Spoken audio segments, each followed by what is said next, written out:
Good, happy Sunday morning, June 20, 2021. I'm Riley King, and welcome to this Sunday morning edition of the Riley King Newscast, right here on the Riley King Network.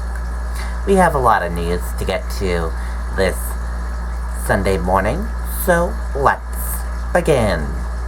First up, Juneteenth celebrations in Nashua, Manchester showcase Black culture. Let's take a listen to that video from WMUR News 9.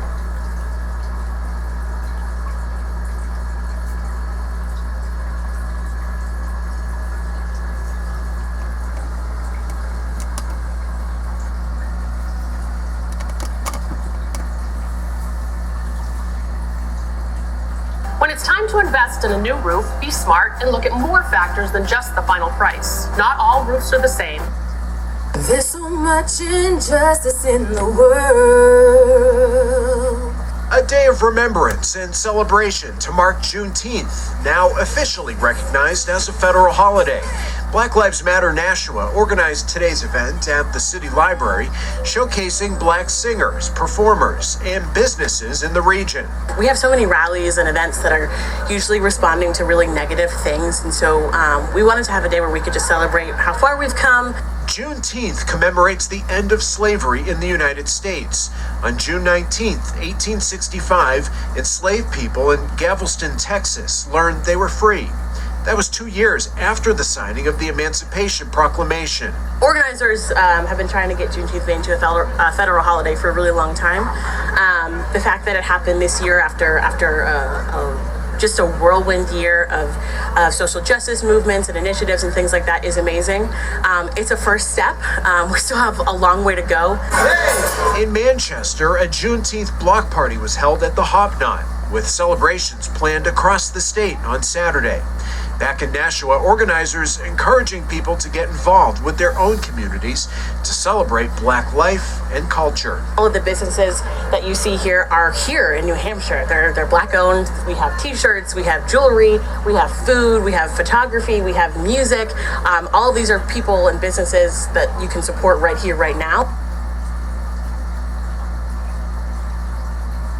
Okay, and there you go on that video and that report. Thousands attend 3rd Annual Queen City Pride Festival.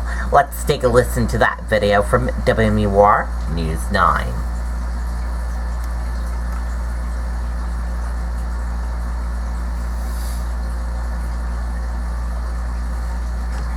A lot goes into taking care of your property. You need equipment with more reliability, durability. Well, after a scaled-down event last year, today, the 3rd Annual Queen City Pride Festival was celebrated at full capacity. Thousands gathered at Manchester's Arms Park, where there was a variety of vendors, speakers, and performances.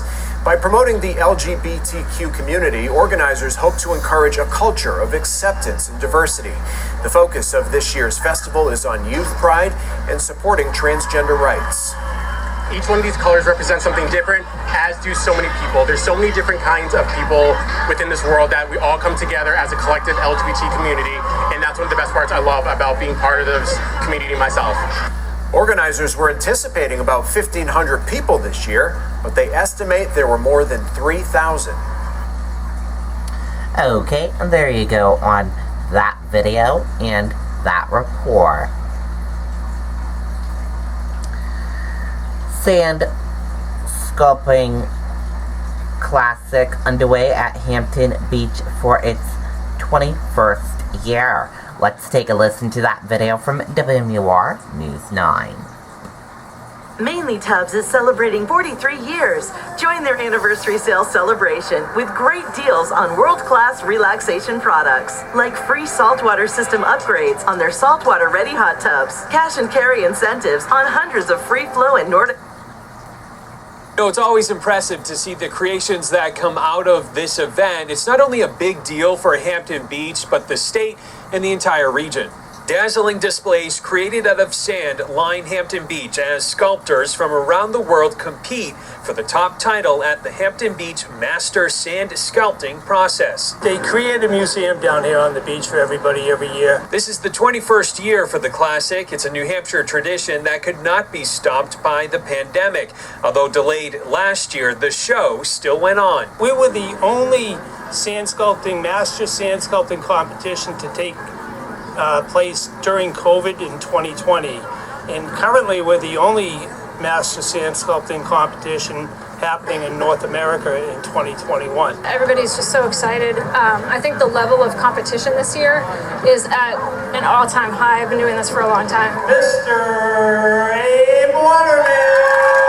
This year's winner taking home the $6,000 prize, Abe Waterman of Prince Edward Island, Canada, for this piece. Despite all the hard work, these artists say there's no other place they'd rather compete than at Hampton Beach. I've done this all over the world, and this is a very relaxing, chill event. You know, I get to see our friends all over the world here again. So, and the Grady's, Great Grady's events, it's the best, hands down. It's super friendly. I love the beach. I love the sand. I love the people around. It's always a very nice event and moment to come. It's one of my favorite, actually. Nice. And if you're hoping to get a look at these sculptures, they'll actually be here through June 27th. Reporting at Hampton Beach, I'm Tim Callery, WMUR News 9.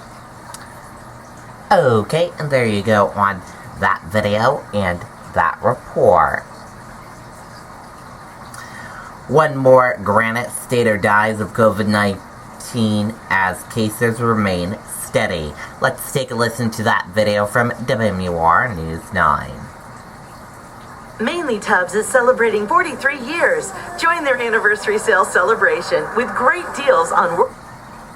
Tonight, DHHS reporting 25 new cases of COVID-19 and 1 new death. Active cases are still at 265. 19 people are hospitalized.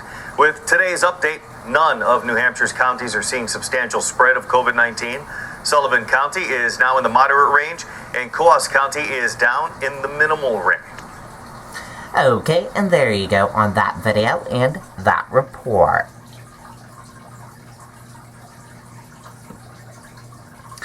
Family hits traffic, baby born inside vehicle along the highway.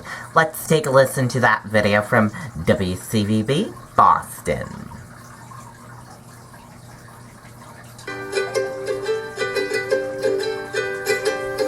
Come see Darla and Hildy at Clark's Bears in Lincoln, New Hampshire. Visit clarksbears.com to reserve your tickets today. The boy's name is Xavier, and he decided to come on the Southeast Expressway in Milton a few weeks early. A few weeks and a few exits early. Firefighter John Wells holding baby Xavier earlier this afternoon, just minutes after he was born. The Stoughton family stuck in traffic on 93 northbound on the way to the hospital. It's a lot of chaos on the expressway, especially on a day-to-day when we have a lot of traffic. Logistically, getting ambulances out to the highway can be busy and can take some time. The couple made the decision to pull over. Shortly after, Dad delivered the baby on his own in the breakdown lane before emergency crews arrived. As a parent, I think any parent just wants to know the baby's healthy and that mom's healthy. So that's the end result. You know, we got what we needed. Then an ambulance from South Shore Hospital happened to be driving by and helped with cutting and clamping the umbilical cord. Firefighters then brought the baby to a Brewster ambulance, which was also nearby. Then loaded Mom on the stretcher, taking them both to Beth Israel Deaconess Medical Center. A thumbs up and a pat on the back for Dad for a job well done all around. It was Mom's third, but for the dad, having a boy on Father's Day weekend is pretty cool. Again, Mom and the baby are said to be doing just fine tonight. We're in Longwood. I'm Peter Iliopoulos, WCVB News Center 5. Okay, and there you go on that video and that report. 2021 4th of July fireworks, dates, times in New Hampshire. Let's take a listen to that video right now. As we ease back into life with friends and family, Mahindra is here to help on the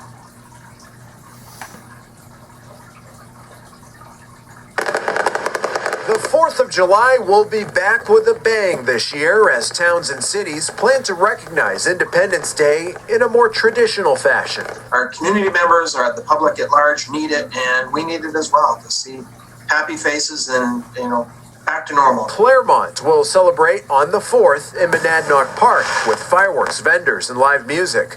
Officials are expecting a big turnout for a night free of COVID restrictions. If you don't feel comfortable coming to the park, there will be many places within our community where you'll be able to see the celebration. Some communities will take another approach. Amherst is canceling its fireworks display this year, instead offering a reverse parade at the high school.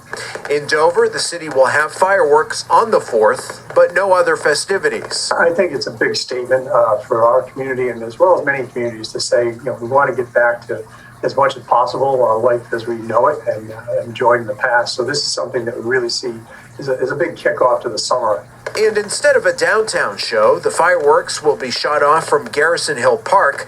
That's the highest point in the city. That allows tens of thousands of people from all around the area to see the fireworks, not have to necessarily be in close proximity to each other. Regardless of how communities are planning to commemorate the 4th, show organizers want everyone to be safe when they celebrate the USA with family and friends. In Nashua, Mike Cronin, WMUR News 9. Okay, and there you go on that video and that report. And also you can view a community by community list of the fireworks in each community in New Hampshire. And it will be right in this article, so you can see that on the Riley King Network Facebook page after the broadcast.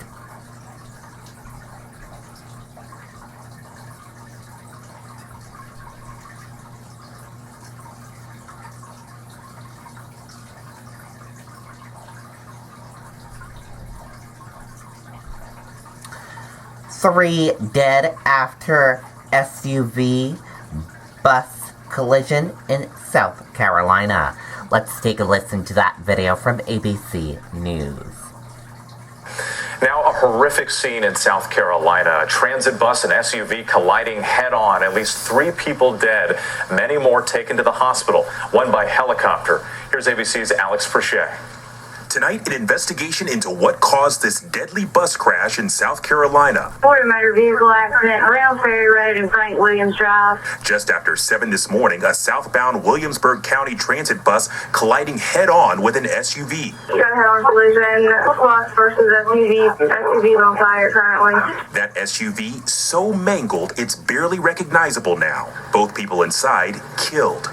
Another person on board the bus died as well. First responders say in all, 35 people were on board that bus, including the driver. Most were transported to the hospital. One had to be airlifted. The local sheriff's office says this bus in particular often transports hospitality workers to and from Myrtle Beach. Whit, and tonight investigators are working through that wreckage to see exactly what went wrong. A similar crash between a Williamsburg County transit bus and a car happened on that same road just 2 years ago. Whit, all right, Alex, thank you. Hi, everyone. George Stephanopoulos. Okay, and there you go on that video and that report. And that does it for this Sunday morning edition of the Riley King Newscast right here on the Riley King Network. I hope you all have a great rest of your Sunday and a great rest of your day. And I'll see you back here tomorrow for another newscast. I'll be off air the rest of the day. I'll have a news report coming up in a little bit. Goodbye, everyone.